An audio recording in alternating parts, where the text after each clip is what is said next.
So I will begin with a discussion on indigenous communities and COVID-19 and a case of social distancing. If you noticed over here is the word social is in quotes. Now, one of the reasons that I kept the word social in quotes is because of an observation made by someone I know and who told me that, we shouldn't call it social distancing, we should call it physical distancing because social distancing is inherent in us and it's something that we've been following all our lives in the context of India in particular.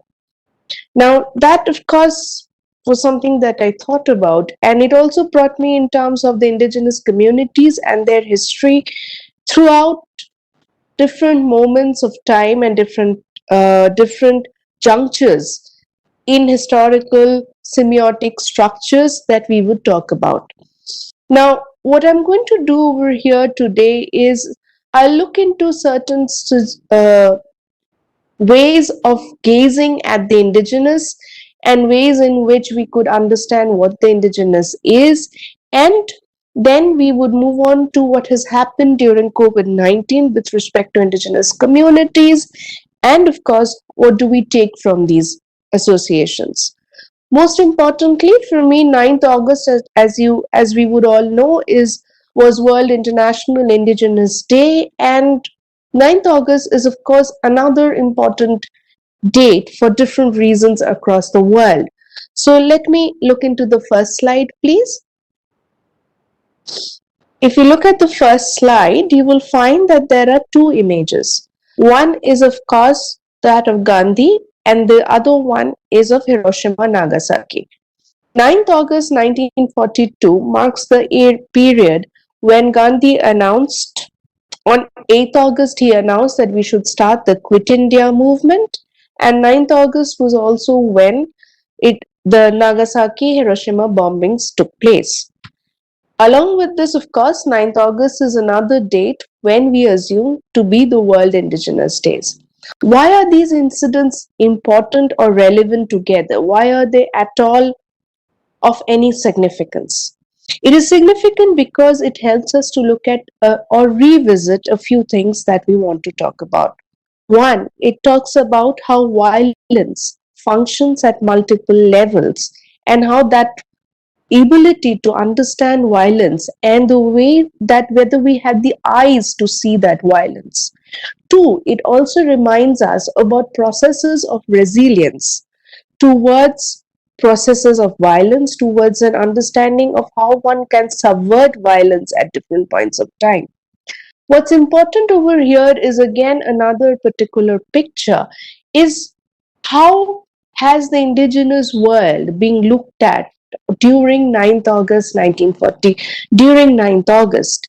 So going back to Gandhi and Hiroshima once again, Hiroshima Nagasaki. 9th August, the day Gandhi and his colleagues were arrested in Bombay because they started the Quit India movement, was the same day when you had tremendous amount of a tremendous amount of suffering perpetuated on the world through the nuclear bombing. It was also the day when Edith Stein, the German philosopher, was killed by the Nazis in Auschwitz. So, very interesting incidents, very interesting understanding of chronology. Now, let us go to the next slide. The next slide, the previous slide, please. Yes, thank you. The Yes, this slide, if you look at, it is from a particular newspaper covering. And if you look at this, it of course, it tells you about World Tribal Day 2020.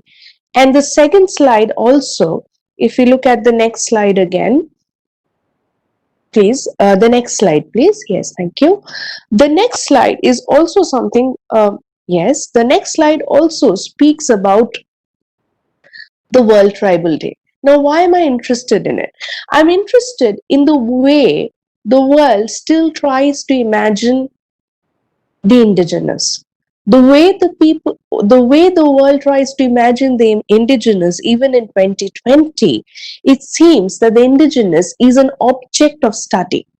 is an object of study, is an object of ethnographic explorations, mappings, and description, rather than the indigenous being a source of being an agency in itself, being an agency, being a way of life, and being a certain knowledge system. That is very important. If you look at the image that you see on your screens right now, you will find that there are two images. One is of the Gond community, and the other one of the three men dancing is from the Andamans. Now, again, the approach over here has always been in terms of ethnographic detailing rather than knowing them to have a voice of their own. It's always been a case of Man Friday. And for me, that has always been a little problematic. Now, if we go on to the next slide, please, you will find that the slide after this, yes, thank you. This has two images that also came up as part of the news information on 9th August 2020. The first is Rajkumari, who is a girl from the Korwa community in Chhattisgarh, and she was part of a news item because she was the first clerk in her community. The woman had secured the post of collectorate for the special backward tribe in Chhattisgarh, and she has completed her diploma degree in computer application after the 12th. All right. I need you all to look at the newspaper report that covered this piece of information, then has a small paragraph on the Korwa community. And what does it tell you? It tells you that the Korwa is one of the scheduled tribes of central India. They live in the hills, valleys, and forests of Uttar Pradesh, Bihar, and Madhya Pradesh. They speak Munda language, also called Korwa, which belongs to the Austro-Asiatic language family. People belonging to the Korwa tribe are primarily farmers and gatherers. They formally use slash and burn agriculture, moving every 2 or 3 years to cultivate newly cleared plots.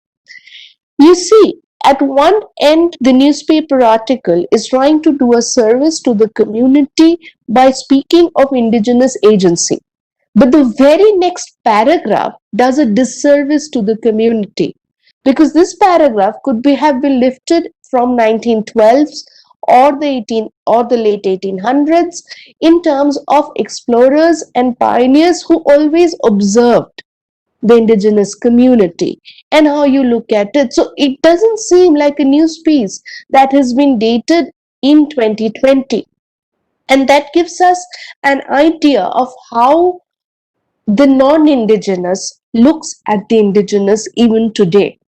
The next image that you see is, of course, Professor Surya Dhananjay, who's from Osmania University and who teaches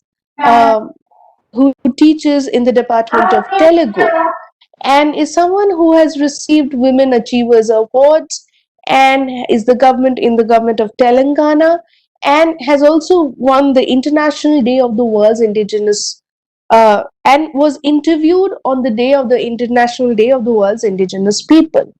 Now, of course, she's from a Banjara family in Bhallu Naik Thanda, a small hamlet at Mirial Gura Mandal in Nalgonda.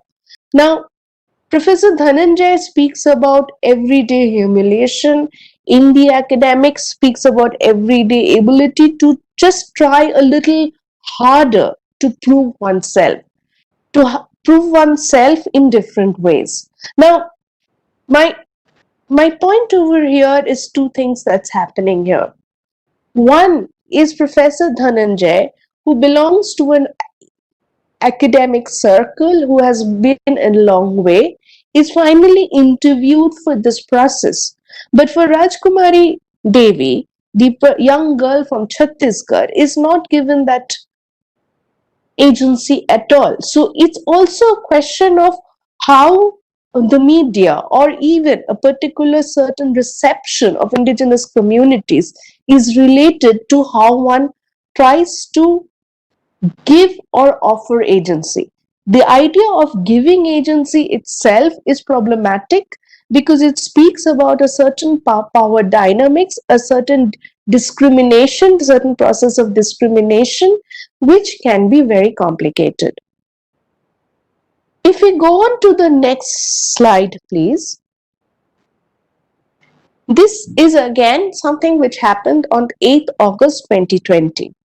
As you find on the slide, this is from Bangladesh. This is Prothom Alo, a media house, and Association for Land Reform and Development, ALRD, held a virtual roundtable on 8th August, which they called International Indigenous Day, Inclusion in National Development during the outbreak of COVID-19. The communities that they brought into question are Chakma, Marma, and Tripura of the hill tracts, Garo, Hajang, and Shantal, and also different other ethnicities. Okay. Now, if you look at it, they made certain demands during the outbreak of COVID-19. They made certain demands, the ALRD.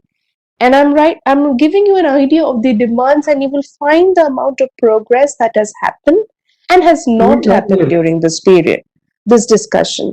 So the first thing that happened over here is, of course, one, they made some demands. One, the duty of the state to ensure healthcare services for the ethnic minorities of the hills and plains, as they live in remote and hard-to-reach areas and hardly receive any health services. The state must take care of this. There should be financial compensation packages for those from the ethnic minority population who have been distressed by the COVID-19 situation. Next, around 25,000 youth of the ethnic minority people across the country should be employed on temporary basis. Not the previous slide still, please, not this slide. On a temporary basis during present situation so that they can meet the demands of their families. Financial aid and other measures should be taken to ensure regular schooling of their children. People from ethnic minorities should be included to ensure the achievement of SDGs. Bangladesh Indigenous Peoples' Rights Act, devised by the Parliamentary Caucus on Indigenous Peoples, should be passed soon. It tells you the fact that these rights are being demanded still. It gives us an idea of the progress in terms of sovereignty of indigenous people, in terms of rights of indigenous people, and it also gives us a very important picture in terms of the entire situation with respect to indigenous communities and their lack of services that they have received during this period. I was speaking about the gays. I'm also speaking of inherent racism that exists within non-indigenous communities towards indigenous people. For that, I have a case in point of an event that happened as early as 22nd March 2020. That takes us to the next image, if you please. The next image, please. This image, I'm sure, went viral in social media. It went viral in newspapers. This was an image of this young Manipuri woman who was spat upon by two motorcycle riders in New Delhi. The woman was an MPhil student studying over there, and she was spat upon. Why was she spat upon? Because she was identified as someone who belongs to China. The fact, of course, there are two levels of racism happening here. The first level is that if someone is from China, someone is a threat, and you don't have a right to spat upon anyone. The second was this person who belongs to India was simply discriminated because of her Mongolite features and was spat upon at unhygienic and was called not just chinky or other things, but was now called corona. This was something that was happening in different parts of India, different parts of urban India where a lot of people go on to make their living. It also happened in terms of different videos which we saw of young women in Mumbai, young men in Mumbai working at a particular point of time, and who were being questioned in terms of their ethnic looks, who were being questioned and who were seen as suspect in their own country because of their ethnic looks. This is no different from what happened to different Chinese communities living in North America as well. These blatant show of racism speaks about the insecurities that are already in place, the social distancing that is already in place, notwithstanding a crisis such as COVID-19. The COVID-19 simply made it clearer that these differences exist. If we go on to the next slide, and I'll talk about it a little way. And yeah, this is, of course, as we know, the coronavirus pandemic has infected around 10 million people and has claimed 500,000 lives. It's still gaining momentum in many parts of the world. One of the things that has been told about it is that it's called the Great Equalizer. The Great Equalizer, why so? The Great Equalizer because it's supposed to have hit everyone, the rich, the middling sort, the pauper, and everyone.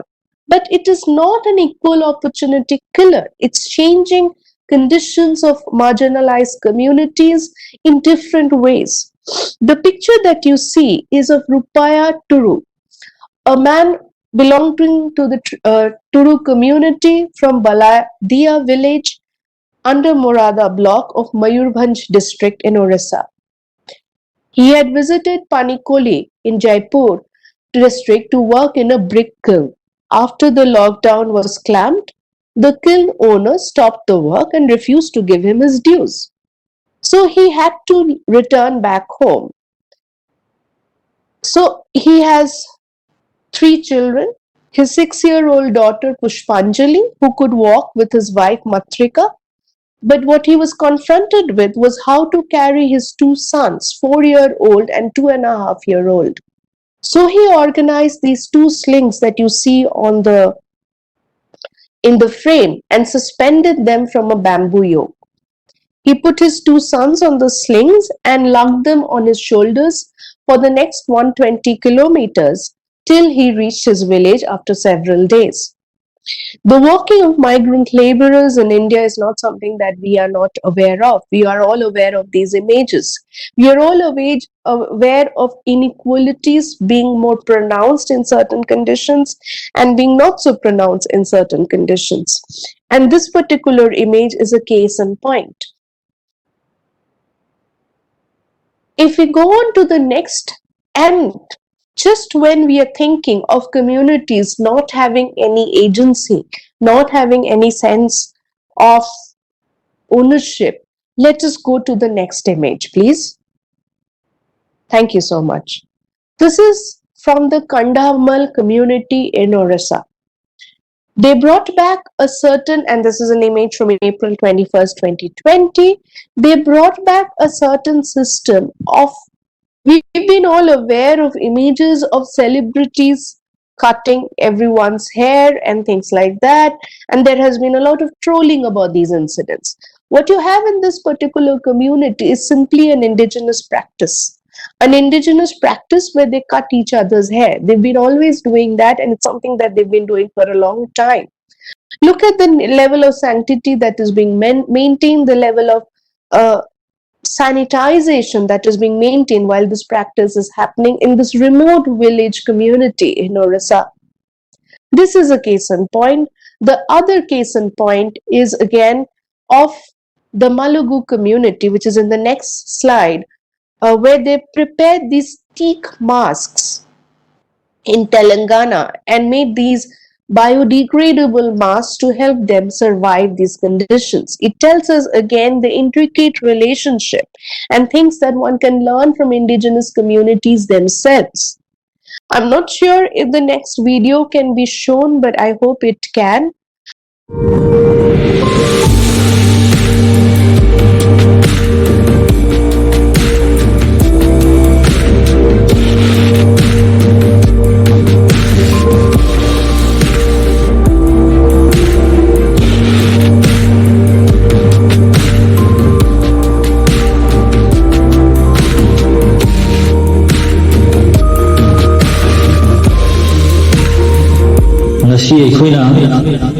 yenthokchariba polamsing asi lamphel sanakathol development authority na sinjalangjeduna COVID-19 amaram oiduna malem pumbada masigi laina laijab asina nongma kangdra mi nabagi chang henkalakpa mi siminagi chang henkalakpa masina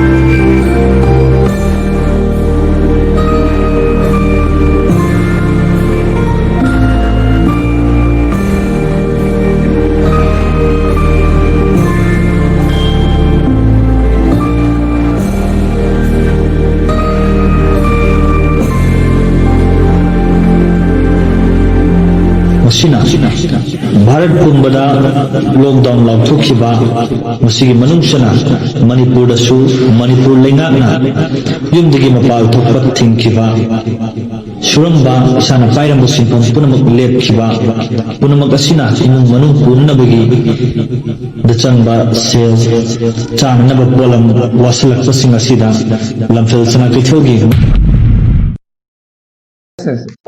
Okay, all right. So this particular video, if you can look up, and I'll be happy to send the link later on the chat box as well, if that's possible, is a link of Manipur during COVID-19. And this was a particular initiative that happened. But if you look at it, it gives you a contrast of what's happening in the rest of India and what was happening in the Northeast at that point of time. It speaks about certain markets which worked, certain NGOs which worked and maintained immaculate social distancing during these times, immaculate ways of hygiene and looking at works, and also trying to help the community.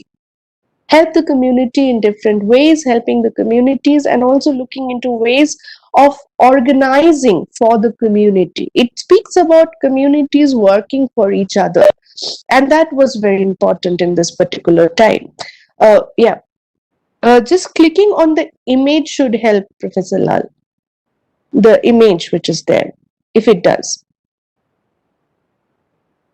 If it doesn't, we can go on to the next slide, not a problem. All right. Shall we go on to the next slide then?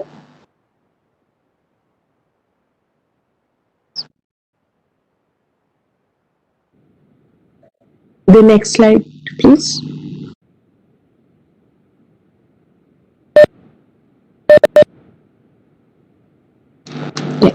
If you look at the next slide, you will find that there's a grid over here, a pyramid structure, which gives us an idea of how the topmost is what interests me, because we are also trying to look at the history of pandemics vis-a-vis indigenous communities and their ways of life.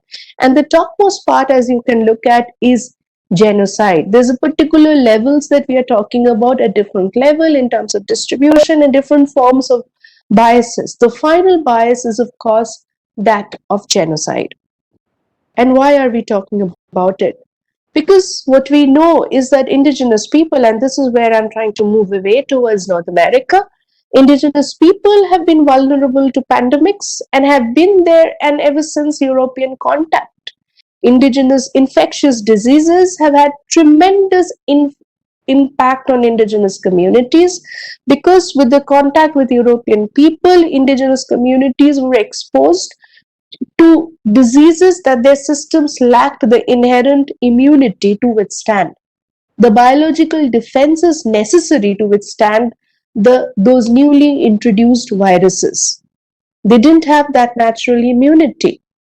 And so the traditional medicines were unable to fend off these infections, and such as smallpox, influenza, measles, and whooping cough, to name a few. The COVID-19, in fact, could be one of the single greatest threat for this generation, for the continuity of indigenous cultures and preservation of languages. Why is it so? Because the danger of infection has put on hold community gatherings, collective ceremonies. It has put on hold and has put on risk elders of the community. because with the loss of elders in the community, there's a loss of language, there's a loss of inherited knowledge, which becomes so important. And that becomes very, very crucial. If we look on to the next slide, you will find that this is a vision. The next slide, please. This is, of course, in terms of pandemic history, is that original you can find the decimation of people, and we know what the pandemic has done at different points and different forms of racism that occurs and which led to decimation. I would let you read that while I go on and not reading this. And of course, for example, and you will also find that there's a certain parental attitude in even mainstream media, where a local newspaper described the indigenous people in the Amazon forest in Colombia as forlorn orphans. And they're scattered around the country. Those residing in Leticia, the southernmost tip of Colombia, are hit the hardest. And of course, while they're largely isolated from the rest of Colombia, they meet with their counterparts from Brazil, which is again a porous border, which is believed to have facilitated the spreading of the virus. Now, what you find next in the next image is of the Navajo Nation. Why am I talking about the next image in the Navajo Nation? You will find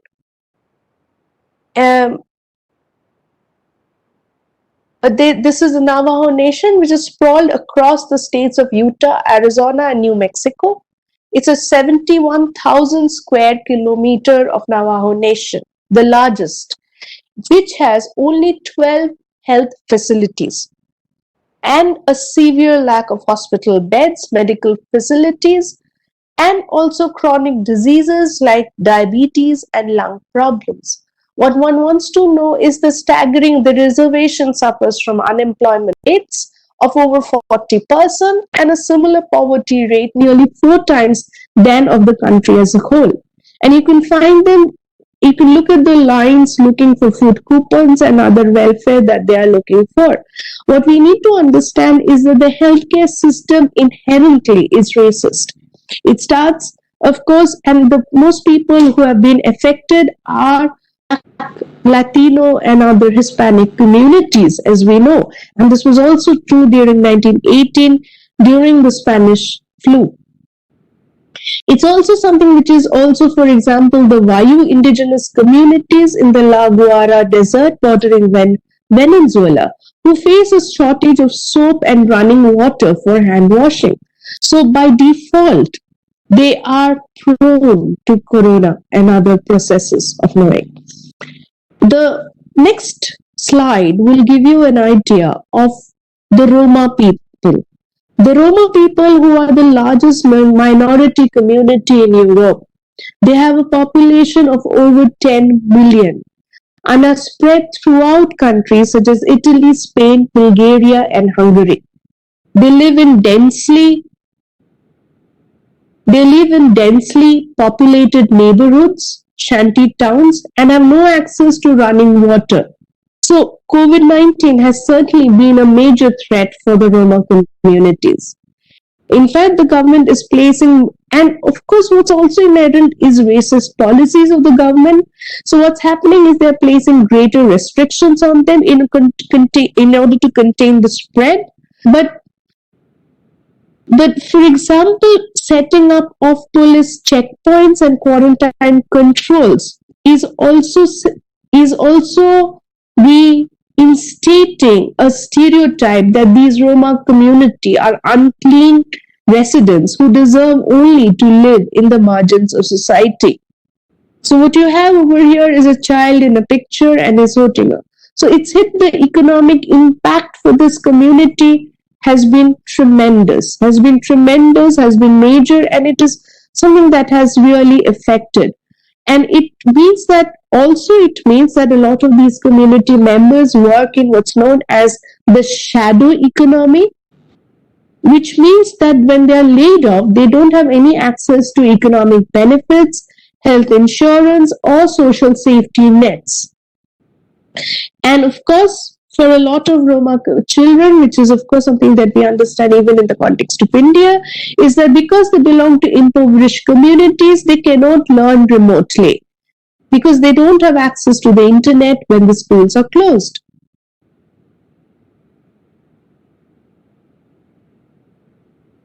And it also tells us, it also is a moment why it's a moment for us to revisit these processes of discrimination, but it's also a moment for us to understand why indigenous communities believe in the forest, believe in certain places. We are talking about, for example, the next image that you find is of a tree from the fire in the Amazon rainforest in Porto Velho, Rondônia, in state in Brazil. And we know about these ideas. We also know about the Australian bushfires that ravage the country. The fact that we are facing so many natural calamities, so many different forms of calamities, is also reason why the pandemic occurs. It also tells us the disregard that we have towards indigenous communities and their ways of knowing the world, which was very evident from the teak mask that we just saw. What you will also find over here is, for example, it also tells us, the final section that I will talk about is about how does one work with indigenous studies during this period of time? How do we understand indigenous studies during this period of time? In an article called Educate to Perpetuate, Contasel and Hartberger recognize that contemporary indigenous youth are at risk of losing valuable cultural knowledge from elders who have themselves experienced direct racism and dislocation from cultural practice, land, medicine, knowledge, and traditional life ways. Due to government policies of assimilationist education in boarding residential schools, forced removal from original homelands, and land loss. So, what you need is everyday acts of resurgence within homes and communities rather than state standard institutions and spaces, which would provide a meaningful framework which would help us to reconsider indigenous cultural revitalization as it should be. And how do we understand this? We can understand this if we try to revisit intimate, informal sites of cultural practice, which can challenge colonial systems of power at multiple levels, while being critical sites of education and transformative change. And of course, in terms of land-centered literacies which try to do away with environmental racism, which try to do away with systemic forms of racism, and which will therefore lead to pathways of community resurgence and sustainability. Why is this important? And I'll talk about it with the final image that I have. The final image that I have, as you can see, are Saskatoon berries. This is part of an Indigenous Studies International program that was held. And why is this important? Because we all understand that the pandemic has ensured that our ways of giving instruction, our ways of giving learning has changed. It has changed, but one would like to hope that it hasn't changed iteratively, that it would be not something that is a permanent change, because we are looking, while we speak of a drastic transformation, which challenge of a historical juncture that challenges of our ways of knowing in all spheres, it also helps us to actually acknowledge those ways of knowing that are important in the field of Indigenous studies. Why is it? And this is something that you find what Jane Halliday talks about in Indigenous studies in the era of global pandemic. And where she speaks about something, and this is what I'll leave you with. This is because you can't virtually gather with students to pick a ripe Saskatoon berry on Cree Nation land with Poundmaker Cree elders. You can't hold the berries in your palm and eat them straight off the bush. the clean wind blowing your hair across your face on Zoom. You can't hold fresh river rushes in your fingers and smell their beautiful sweetness while Jerry women elders in Melbourne carefully, patiently guide your fingers as you slowly weave the beginnings of a basket, laughing with you as you struggle, then succeed. Those of us in global studies know that not only can it never be the same to run a virtual study abroad course in Melbourne or Saskatoon or Pembroke, it can never even come close. We know that we will stand on the earth in these places again. Yet, for the time being, we'll have to adjust along with our students, and we will. And this is the final lines which make it so important. Indigenous people, no strangers to viral academics and to rapid, extreme cultural change, serve as a model of strength, resiliency, and gratitude as we all shelter from the current storm for as long as we must. Thank you very much.